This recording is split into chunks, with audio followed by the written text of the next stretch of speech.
Assalamualaikum warahmatullahi wabarakatuh. Kita berjumpa lagi. Semoga murid-murid sihat. Uh, jadi hari ini kita akan sambung untuk bahasa Melayu tahun 5. Jadi kepada murid-murid yang belum ada buku di hadapan, pergi ambil buku dulu.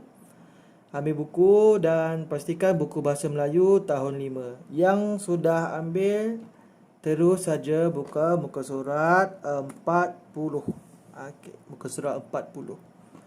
Tajuk dia adalah kesihatan mental. Kesihatan mental. Okey, kita baca dulu berkaitan dengan apa. Farisha ingin menyampaikan pidato sempena Minggu Kesihatan SK Sri Makmur. Inilah draft pidato Farisha. Jadi Farisha ni dia nak buat pidato. Kita garis sikit. Okey, pidato. Untuk murid-murid, pengetahuan murid, pidato adalah salah satu jenis penulisan berformat. Berformat ni macam mana? Berformat ni ada format-format yang mesti kita ikut supaya dia menjadi sebuah karangan yang betul lah. Kalau pidato dia ada format dia, kalau surat rasmi ada format dia. Okey. Jadi selepas kita tahu kita nak buat pidato adalah sejenis karangan ataupun penulisan berformat yang cikgu beritahu tadi. Kita mesti memerlukan draft, iaitu rangka. Kita mesti merangka apa yang hendak kita tuliskan di dalam karangan kita. Jadi di sini Farisha telah merangka satu rangka pidato yang untuk ditulis. Pidato dia untuk disampaikan sempena Minggu Kesihatan SK Sri Makmur. Okey, jadi yang pertama dalam membina pidato atau membuat pidato adalah kita memerlukan pendahuluan. Pendahuluan ini adalah kata alu-aluan. Nanti kita tengok kata alu-aluan. Kita selepas itu dalam pidato juga dia memerlukan beberapa isi. Biasanya kita akan buat 1, 2, 3 isi. Tapi ada setengah-setengah mungkin banyak idea, kita boleh tambah lagi jadi 4 isi. Bergantung kepada tajuk yang kita nak buat dah. Kadang-kadang tajuk tu kita buat mungkin hanya 3 isi ataupun dia isi yang terhad. Kalau isi yang banyak kita boleh buat banyak, tapi jangan terlalu banyak, nanti menyebabkan penulisan kita akan terlalu meleret. Dan yang terakhir kita akan ada penutup. Okey. Jadi di dalam draft kita ini atau rangka kita ini, kita mesti tahu apa isi-isi yang kita hendak sampaikan atau isi-isi besar, isi utama dia. Yang pertama yang Farisha buat, kita dapat lihat isi 1, maksud.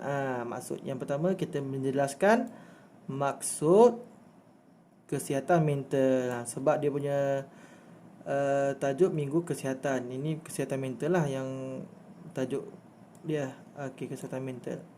Maksud kesihatan mental. Jadi murid-murid bila kita membuat, kita perlulah juga merujuk kepada kamus ataupun capaian-capaian internet untuk mencari maksud yang bersesuaian. Jadi di sini maksud kesihatan mental telah Farisha sampaikan, tulis, iaitu poin pertama dia mampu menyesuaikan diri, yang kedua persekitaran dan berfikiran positif.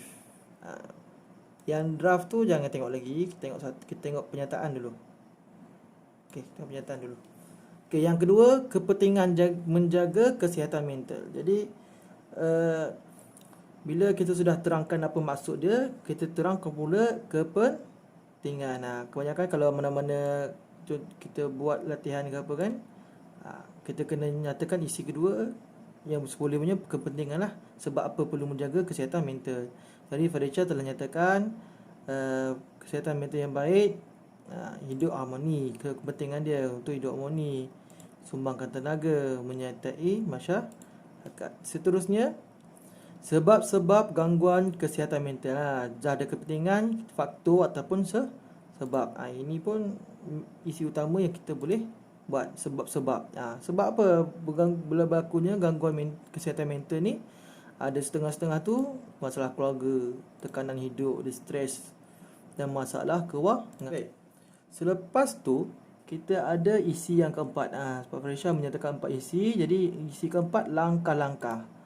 Dia dah bagi maksud, dia bagi sebab apa perlu jaga kesihatan mental dan sebab-sebab apa berlaku, dan yang keempat isi yang dinyatakan adalah langkah-langkah menjaga kesihatan mental. Jadi langkah-langkah yang pertama dia langkah pertama, makan makanan seimbang dan sihat, bersenam, menerima cabaran dengan minda yang terbuka. Okey, yang terakhir, penutup. Bagi pidato, penutup kita mesti membuat satu kesimpulan berkaitan dengan semua yang telah kita nyatakan.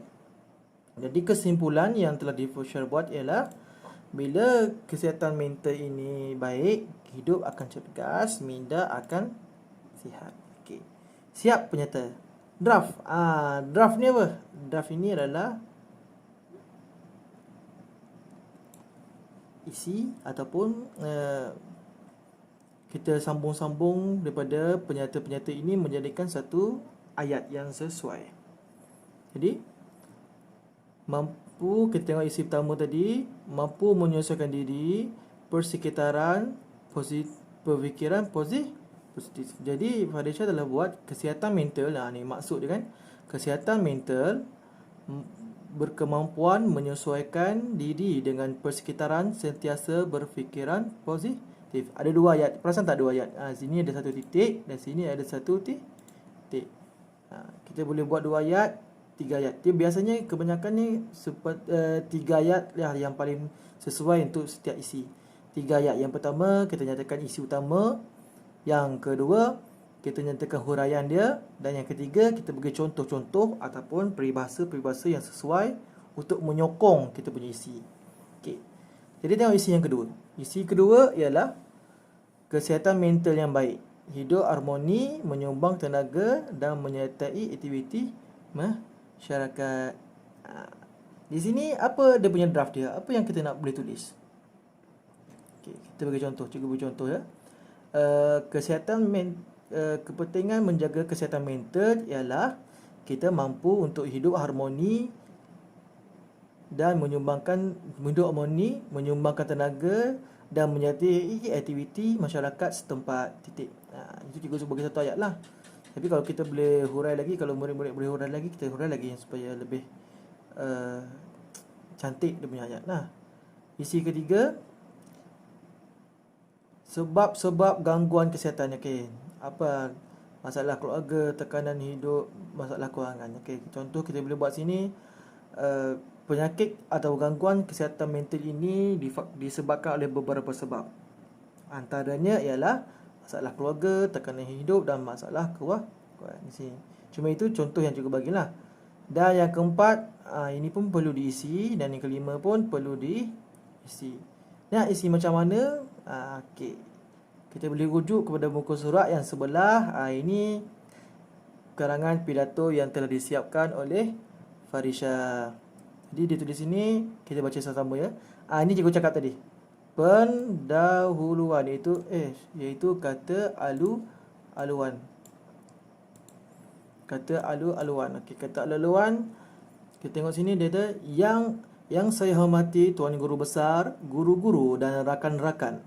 Tajuk pidato saya pada hari ini ialah jaga kesihatan mental, sihatkan minda kita.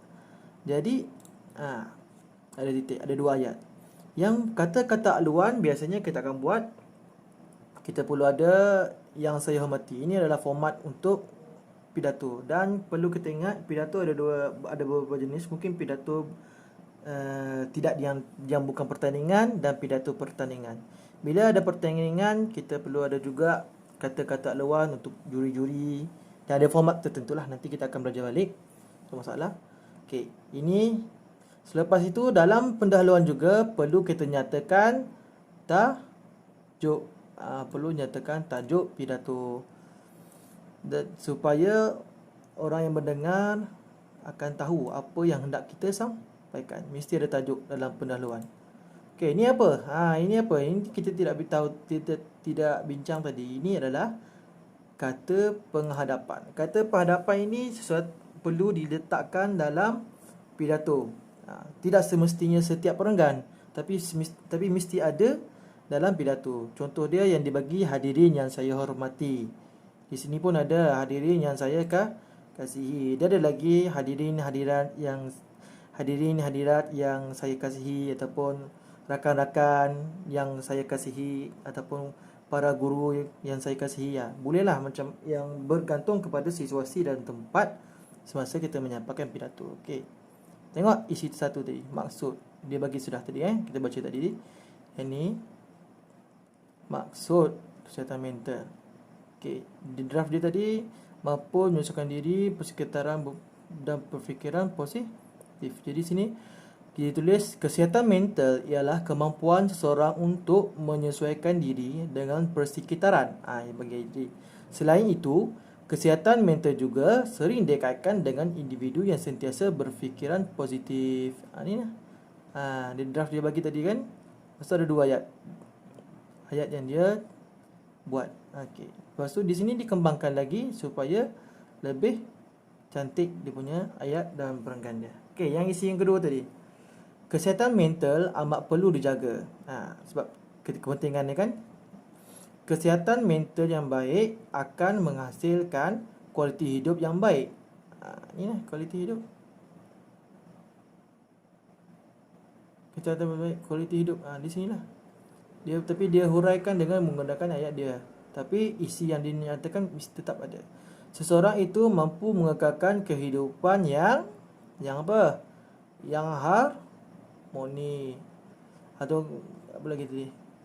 Dengan menyumbangkan tenaga dan menyertai aktiviti masyarakat. Ini isi yang dia nak sampaikan lah. Yang keempat, isi ketiga dan isi keempat, murid boleh baca sendiri. Sebab ini adalah contoh penulisan dia lah. Kita baca lah. Gangguan kesihatan mental juga boleh terjadi disebabkan beberapa faktor. Satu ayat. Antaranya ialah apa dia faktor dia? Sebab-sebab dia tadi. Antaranya masalah keluarga, tekanan hidup dan masalah kewangan. Titik. Okey, yang keempat, langkah-langkah. Namun demikian, gangguan mental boleh diatasi dengan cara mana? Langkah-langkah. Mengamalkan pemakanan seimbang dan sihat. Selalu bersenang dan sentiasa menerima cabaran dengan minda terbuka. Itu ayat cikgu lah. Jadi murid-murid nanti kita boleh isi sini ya. Dan kesimpulan, penutup. Penutup ada cikgu cakap tadi, kesimpulan. Jadi kita tulis je depan dia, kesimpulannya, kesihatan mental yang baik akan menghasilkan gaya hidup yang cergas dan minda yang sihat. Ni lah. Dibagi tadi kesimpulan dia. Kesimpulan dia ni. Lepas tu, yang terakhir, kita mesti ada ucapan terima kasih. Untuk pidato mesti ada ucapan terima kasih. Jadi, untuk tugasan murid-murid, sila salin muka surat 40 dan muka surat 41 dalam buku penulisan. Yang pertama, salin draft. Draft ini isikan tempat kosong seperti ini, bina ayat dia. Dan salin karangan pidato dan isikan tempat kosong dengan isi-isi yang telah kamu draft tadi. Okey, sekian. Assalamualaikum warahmatullahi wabarakatuh.